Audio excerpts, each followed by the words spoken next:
জোনবাৰী দেশত তৰাৰ দৰে জিলিকি ৰক আমাৰ মৰমৰ জুবিন গাৰ্গ। ক'বলৈ কঠিন যদিও কিন্তু এয়াই চিৰন্তন সত্য যে জুবিন গাৰ্গ আৰু আমাৰ মাজত নাই। জুবিন গাৰ্গৰ আত্মাৰা সদ্গতি কামনা কৰি গোলাঘাট জিলাৰ আঠগাঁও চাৰিআলি পূজা কমিটি, ব্যৱসায় সন্থা, যুৱ মঞ্চৰ লগতে স্থানীয় ৰাইজৰ সহযোগত সাৰ্থক জুবিন গাৰ্গৰ শ্ৰদ্ধাঞ্জলিৰ উদ্দেশ্যে 15,000 গছি বন্তি প্ৰজ্বলন কৰা হয়।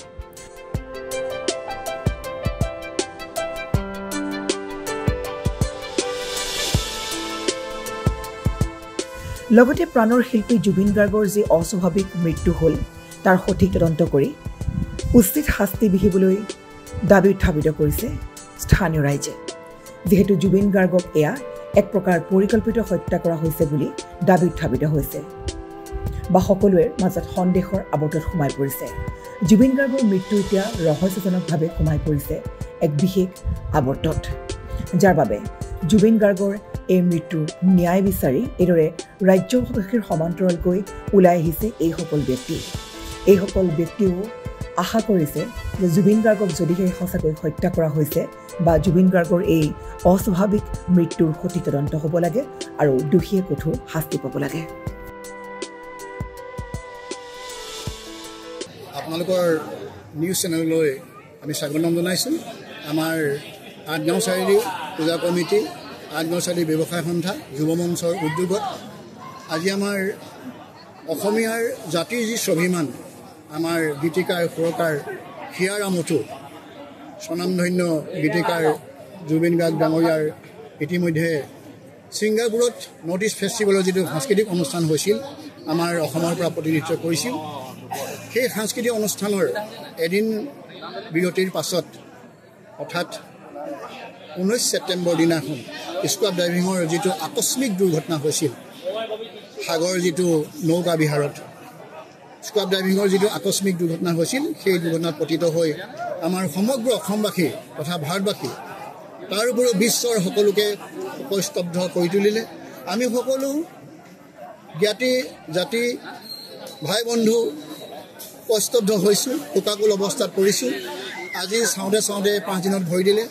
আজি সন্মান সহকাৰে তেখেতৰ অন্ত্যেষ্টিক্ৰিয়া সম্পাদন কৰা হ'ল। আৰু আজি আমাৰ আঠগাঁও চাৰিআলি মূল কেন্দ্ৰবিন্দুত আজি 4টা অনুষ্ঠান লগ লাগি আমাৰ সমীপস্থ কমেও 10খন গাঁও সমীপস্থ একেলগ হৈ একত্ৰিত হৈ প্ৰায় 10-15,000 বন্তি প্ৰজ্বলনৰ যি কাৰ্যসূচী, তেখেতৰ পাদৈঘত আমি বন্তি প্ৰজ্বলন আৰু পুষ্পাঞ্জলি অৰ্পণ কৰিছোঁ আৰু বিদেশাত্মাৰ সদ্গতি কামনা কৰাৰ লগতে আমি শোকসন্তপ্ত পৰিয়ালবৰ্গলৈ সমবেদনা জ্ঞাপন কৰিছোঁ। আৰু আমি শদিয়াৰ পৰা ধুবুৰীলৈকে তেখেতৰ মৃত্যুৰ যি এটা জনৰ উঠিছে, আমি একেবাৰে সহজ হ'ল আমি মানুহ, গতিকে ইমান এজন সাংঘাতিক ধৰণৰ মহান মানুহৰ ব্যতিক্ৰমী এজন ব্যক্তি, মহান শিল্পী, যদি এনেকুৱা অৱস্থা, দুৰ্বল অৱস্থা হয়, আমাৰ সাধাৰণ মানুহৰ অৱস্থা কি হ'ব? সেয়েহে আমি এটা মেছেজ, কিছুমান ফুটেজ চাই আমি এনেকুৱা হৈছোঁ, আমি বেছি উত্তেজিত হৈ গৈছোঁ, আৱেগিক হৈ গৈছোঁ। হোৱাটো স্বাভাৱিক, যিহেতু আমাৰ স্বাভিমান, অসমৰ গৌৰৱ, ইতিহাস বিৰজিত, কৃষ্টি সংস্কৃতিৰ মেট মৰা ভল চহকী কৰিবলৈ যোৱা নৱপ্ৰজন্মৰ হিয়াৰ আমঠু, সমগ্ৰ ভাৰতবাসী, সমগ্ৰ বিশ্বৰ যিজন একদম মহান ব্যক্তি, তেখেতক আমি অকালতে হেৰুৱাবলগীয়া হ'ল। সেয়েহে আমি আজি অনুষ্ঠানৰ জৰিয়তে আমি পাদৈঘ্য তেখেতক অৰ্পণ কৰাৰ লগতে বিদেশাত্মাৰ সদ্গতি কৰাৰ লগতে শোকসন্তপ্ত পৰিয়ালবৰ্গলৈ সমবেদনা জ্ঞাপন কৰাৰ উপৰিও আমি চৰকাৰক আমি আবেদন জনাম, ইয়াৰ পৰাই মঞ্চৰ পৰা আবেদন জনাইছোঁ, ইয়াত শুদ্ধ তথ্য আমাক লাগিব। আমি শদিয়াৰ পৰা ধুবুৰীলৈকে আমাৰ যিসকল খিলঞ্জীয়া মানুহ, আমি আৱেগ অনুভূতিৰ আজি বশৱৰ্তী হৈ আছোঁ। এতিয়া ইটোৰ পিছত সিটো তেখেতৰ ঘটনাৰ যি মৃত্যুৰ ৰহস্য ফাদিল হৈছে, এইখিনি চাই আমি একেবাৰে মৰ্মাহত হৈছোঁ। যাতে আমি চৰকাৰক বিনম্ৰভাৱে অনুৰোধ জনাইছোঁ, এই মঞ্চৰ পৰাই যে তেখেতৰ কেনেধৰণৰ মৃত্যু ঘটিল, যে এইটো একেবাৰে অস্বাভাৱিক মৃত্যু নে প্ৰকৃত সত্যতা মৃত্যুৰ ঘটনা, এই সঠিক ঘটনাৰ তদন্ত আমাক অসমবাসীক লাগিবই। আমি এই মঞ্চৰ পৰাই আহ্বান জনাইছোঁ, তেতিয়াহে আমাৰ মাজত এই হিয়াৰ আমঠু, আমাৰ অসমৰ গৌৰৱ স্বাভিমান, এই মানুহজনৰ যি আজি কৃতিত্ব আছে, সেই বিৰল কৃতিত্ব আমাৰ অসমীয়া মাজত চিৰযুগমীয়া হৈ ৰ'ব। এইখিনিকে আমি আহ্বান জনাইছোঁ আৰু পুনৰবাৰ আপোনালোকৰ এই নিউজ চেনেললৈ ধন্যবাদ জনাইছোঁ। আজি আমাৰ এই অনুষ্ঠানৰ জৰিয়তে আমাৰ এই মহান শিল্পীজনলৈ আমি পুনৰবাৰ শ্ৰদ্ধা নিবেদন কৰিলোঁ। এতিয়া আমি সকলোৰে হৈ আমি এটা ধ্বনি কৈছোঁ, জুবিন গাৰ্গ অমৰ হওক, জুবিন গাৰ্গ অমৰ হওক, জুবিন গাৰ্গ অমৰ হওক, জুবিন গাৰ্গৰ মৃত্যু ফাদিল হ'ব লাগিবই, লাগিবই, লাগিবই, আমাক উচিত তদন্ত লাগিবই, লাগিবই, লাগিবই। ধন্যবাদ। আঠগাঁও চাৰিআলিৰ